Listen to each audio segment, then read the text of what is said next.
Hello guys, स्वागत है आप सब लोगों का फिर से। आज हम पार्ट 8 जो है हमारा 8 उसमें हम पढ़ेंगे law of diminishing marginal utility.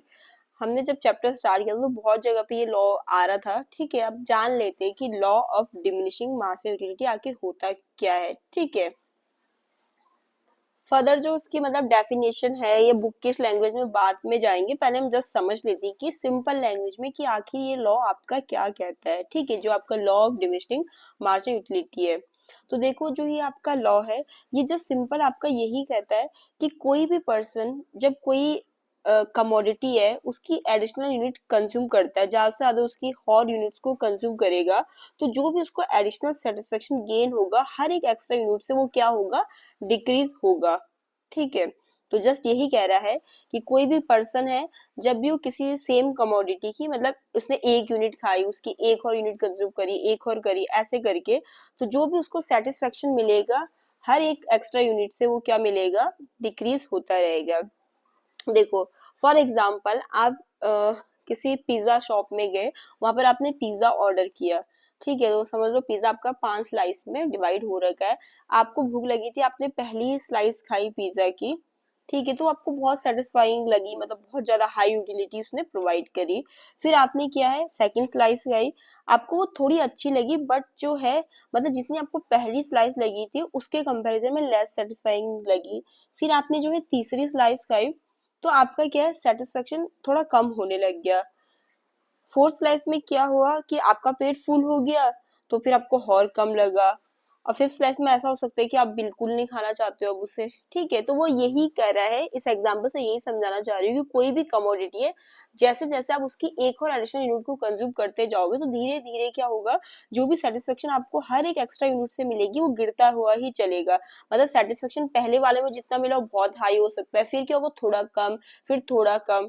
Example के लिए समोसे ही ले लो, आप गए, आपको भूख लगी थी, आपने एक समोसा खाया, आपको बहुत ज्यादा सेटिस्फेक्शन दिया। फिर आपने दूसरा खाया, जितना पहले वाले ने दिया उतना नहीं दिया, इसमें थोड़ा सेटिस्फेक्शन और कम हो गया। तीसरे वाले में क्या होगा, और कम हो गया।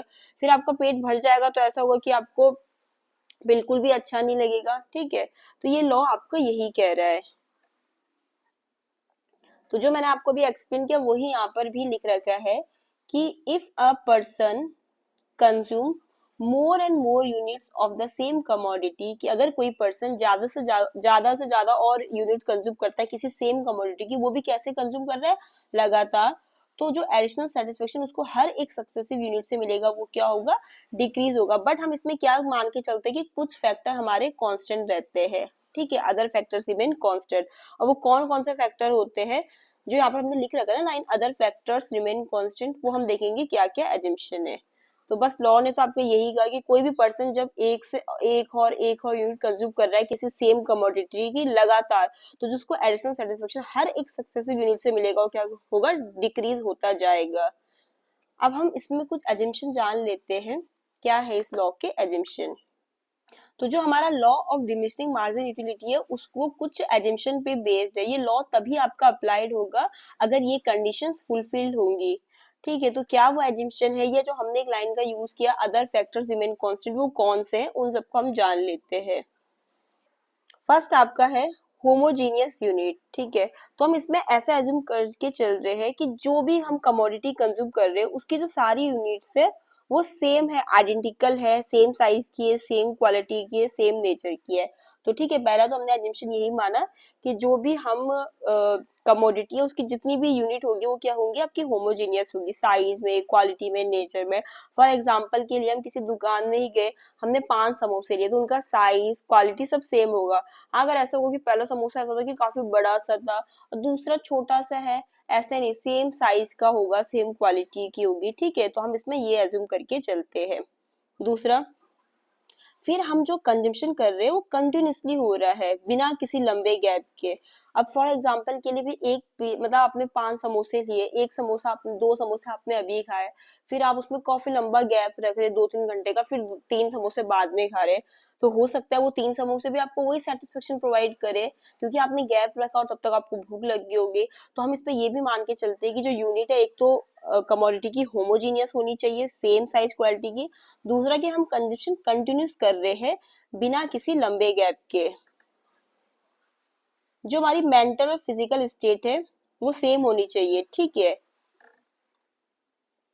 कि कंजप्शन का जब टाइम पीरियड है तो जो कंज्यूमर का मेंटल स्टेट है, फिजिकल स्टेट है, मूड है, वो अनचेंज होना चाहिए कब, कंजप्शन के दौरान, तभी ये लॉ आपका अप्लाइड होगा। ये हम कुछ अजम्पशन लेते हैं।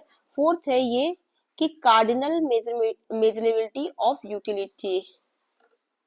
फिर हम इसमें ये भी अज्यूम करके चलते हैं कि यूटिलिटी को हम मेजर कर सकते हैं सेटिस्फेक्शन में, सॉरी, यूटिलिटी को हम मेजर कर सकते हैं नंबर में, ठीक है। जैसे एग्जांपल 10 यूटिल्स, 8 यूटिल्स, ठीक है। मतलब ऐसे करके कि भी हमने पहला समोसा खाया तो हमने उसको, उसने हमें 10 यूटिलिटी प्रोवाइड करी, दूसरे वाले ने 8, तीसरे वाले ने 7, इस तरीके से, ठीक है। ये हम मान के चलते हैं।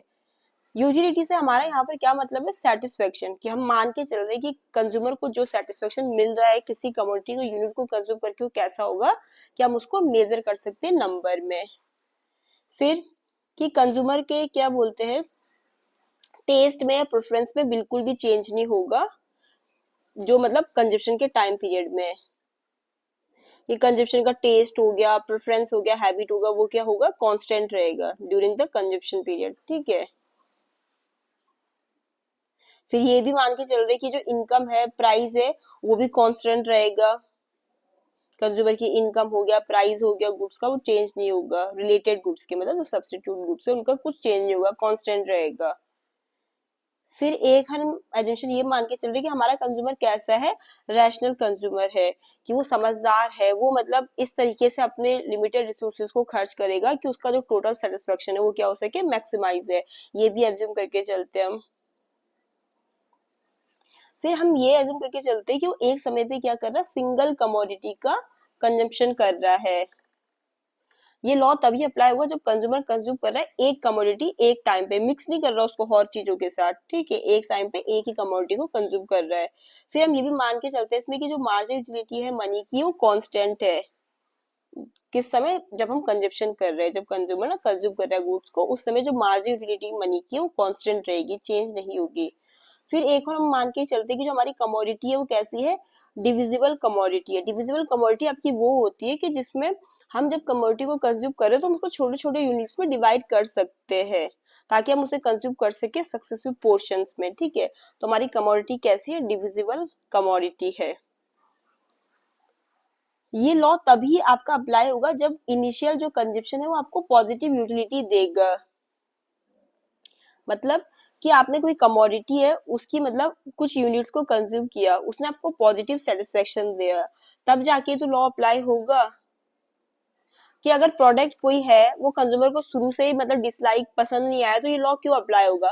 फॉर एग्जाम्पल के लिए आप किसी दुकान में गए, आपने समोसा खाया, ठीक है, तो उसने आपको भी मतलब पॉजिटिव सेटिस्फेक्शन दिया, दूसरा क्या, उसने भी सेटिस्फेक्शन दिया। मतलब जैसे आपने कोई कमोडिटी है ना, उसकी 2 यूनिट खाई, 3 यूनिट खाई, तो जब वो आपको पॉजिटिव सेटिस्फेक्शन देगा तभी ये लॉ अप्लाई होगा। अगर शुरू में ही आपको पसंद नहीं आएगा तो ये लॉ क्यों अप्लाई होगा आपका, ठीक है। तो ये इसके एजम्पशन।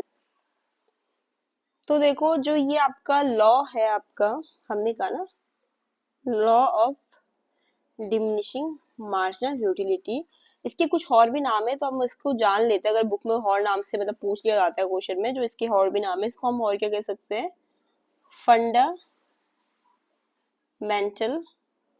Law of satisfaction. एक इसका ये भी नाम है, फंडामेंटल लॉ ऑफ सेटिस्फेक्शन।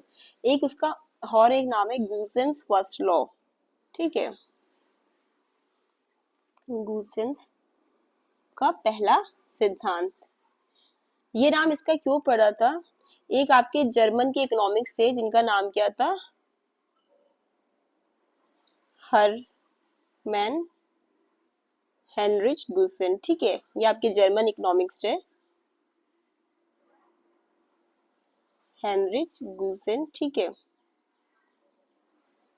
जिन्होंने सबसे पहले फॉर्मुलेटेड किया था इस लॉ को। तो उनके नाम पे इसको और क्या कहते हैं, हम गूसेंस फर्स्ट लॉ भी कहते हैं, लॉ ऑफ डिमिनिशिंग मार्जिनल तो कहते हैं, इसके अलावा इसको हम फंडामेंटल लॉ ऑफ सेटिस्फेक्शन भी कहते हैं, गूसेंस फर्स्ट लॉ भी कहते हैं, क्योंकि जो आपके जर्मन की इकोनॉमिक्स है, हेरमेंस हेनरिच गूसेन, इन्होंने इसको सबसे पहले फॉर्मुलेटेड किया था। इवन इसको हम वो भी कहते हैं कि आपका, और लॉ ऑफ मार्जिनल यूटिलिटी ये भी कहते हैं, ठीक है। जो आपका ये लॉ है, ये आपका फंडामेंटल प्रिंसिपल है इकोनॉमिक्स का, ठीक है। ये लॉ क्या है आपका?